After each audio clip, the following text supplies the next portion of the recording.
Halo para guru kebanggaan Indonesia, selamat datang kembali di pelatihan pengembangan kompetensi kecerdasan emosional.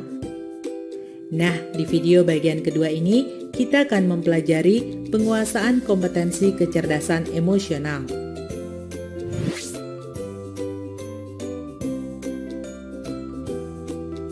Penguasaan kecerdasan emosional dibutuhkan untuk mengatur dan mengelola emosi pada diri sendiri. Penguasaan kompetensi emosional bagi guru juga berguna untuk membantu siswa mengelola emosinya.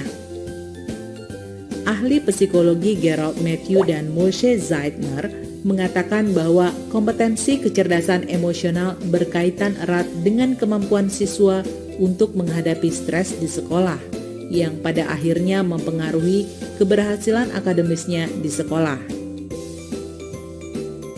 Ada 5 kompetensi dasar kecerdasan emosional yang perlu diketahui guru untuk menghadapi siswa-siswa yang sudah berusia remaja dan dewasa. Kelima kompetensi tersebut ialah kemampuan mengenali emosi diri, kemampuan mengelola emosi, kemampuan memotivasi diri sendiri, kemampuan mengenali emosi orang lain, dan kemampuan membina hubungan. Zeidner dan Matthew kemudian juga mengelompokkan kompetensi dasar kecerdasan emosional pada anak-anak kecil, yakni siswa-siswa TK dan SD. Kompetensi dasar tersebut ialah emotional expressiveness atau kemampuan mengekspresikan emosi, emotion regulation atau kemampuan mengatur emosi, dan emotion knowledge atau kemampuan mengenali emosi. Pertama, kemampuan mengekspresikan emosi. Siswa dalam usia anak-anak kecil perlu diberikan pemahaman bahwa emosi bukanlah sesuatu yang negatif, sekalipun itu adalah emosi negatif seperti marah atau sedih. Penting bagi anak-anak untuk mampu mengekspresikan emosi secara sehat pada tempat dan waktu yang tepat. Contoh, anak-anak yang gembira mampu mengekspresikan perasaan gembira kepada teman-temannya. Anak-anak yang marah tahu bahwa ia boleh mengekspresikan rasa marahnya dengan asertif tanpa mengganggu dan menyakiti temannya. Anak-anak yang sedih juga tahu bahwa wajar untuk merasa sedih dan bisa mengekspresikan rasa sedihnya dengan wajar.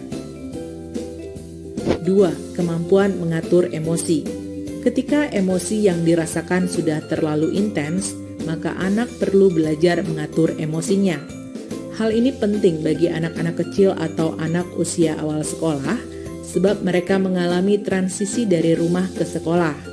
Pergaulan yang pada mulanya terbatas ketika di rumah, mulai berkembang karena anak berjumpa dengan banyak orang. Potensi konflik menjadi besar di sekolah, sedangkan anak-anak belum bisa bernegosiasi dengan baik. Contoh, ketika mainan diambil oleh temannya, anak perlu belajar untuk tidak menjadi agresif dan menyerang temannya, tapi meminta balik dengan baik dan meminta bantuan guru jika perlu. 3. Kemampuan mengenali emosi. Anak perlu menyadari emosinya sendiri dan mengenali emosi temannya. Menyadari emosi sendiri berarti ia dapat mengartikulasikan bahwa ia sedang marah. Mengenali emosi teman adalah dasar dari kemampuan empati atau merasakan apa yang dirasakan orang lain. Contoh, seorang anak melihat temannya sedih karena kucingnya mati. Ia bisa merasakan betapa sedihnya kehilangan kucing dan ia kemudian berusaha menghibur temannya.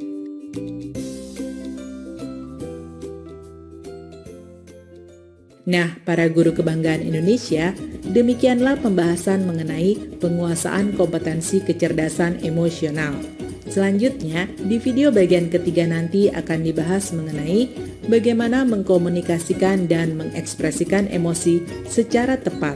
Sampai jumpa lagi dan terima kasih.